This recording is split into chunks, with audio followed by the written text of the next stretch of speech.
Hello all my fluffy little friends out there. Today we're going to talk about an issue within the furry community, and one that has been an issue for a few years actually. That's right, we're going to talk about cancel culture. Now for those of you who don't know what cancel culture is, first off, you're lucky. I don't know quite what I'd be willing to give to have that level of blissful ignorance. Now, let me break it down for you. Cancel culture is a modern internet phenomenon where a person is ejected from influence or fame in a certain community by questionable actions. It's caused by a large number of people who are quick to judge, slow to question, and willing to attack others on various levels because someone else stated that the person is, quote, bad. Now, it usually starts with a simple accusation, and whether the accusation itself has merit or not, it usually leads to targeted harassment campaigns and even doxing and death threats. In a nutshell, it's when you call somebody out with a horrible accusation in an attempt to get them removed from a community, deplatformed, or even attacked, whether it's financially or physically, by trying to get other people fired up enough to do so.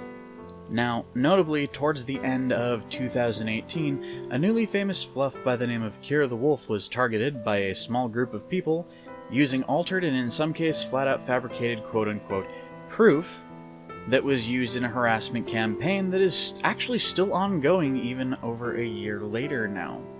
He was accused of being a zoo sadist or a zoophile, as well as a laundry list of other things, which have all been pretty much disproven or debunked, to the point that the investigation brought on by the campaign in New York has actually been dropped due to lack of evidence.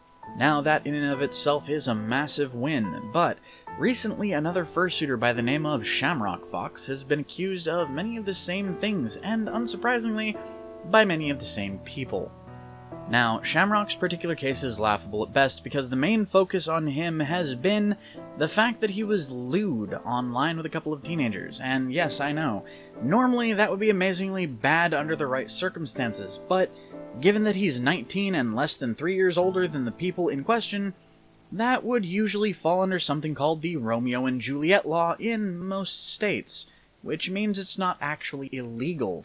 Now, just to sum up what I mean, in most states, teenagers are given a grace period to transition into adulthood by law. Meaning, if they're in a relationship with somebody a few years younger than they are, and they happen to turn 18, it's not really an issue because it's not considered illegal. Now, Shamrock Fox and Kira the Wolf are just two of dozens of cases of this sort of thing having happened in the last year or so. Other people such as Rico Tiger from Damn Dog Games, Skyware, who until recently, to my knowledge, was in a relationship with Corey Coyote himself, and Beta Ada Delota, who is an absolutely adorable furry YouTuber, as well as many, many others, have been targeted by a growing group of intolerant people. Now, these people actively try to dig up anything and everything they can about others for the sake of trying to start harassment campaigns against them, and often use information that is either taken out of context, twisted to fit the narrative of, oh, this person is evil, or sometimes even entirely fabricated.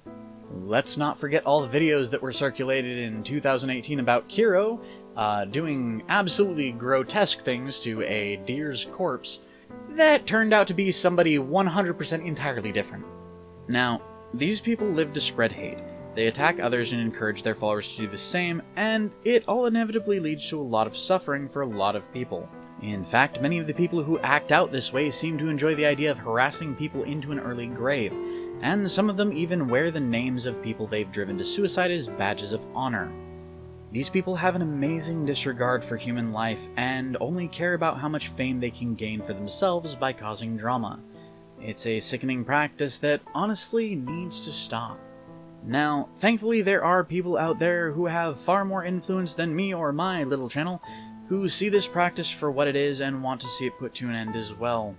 Our community, after all, was founded on the idea of love, tolerance, and acceptance.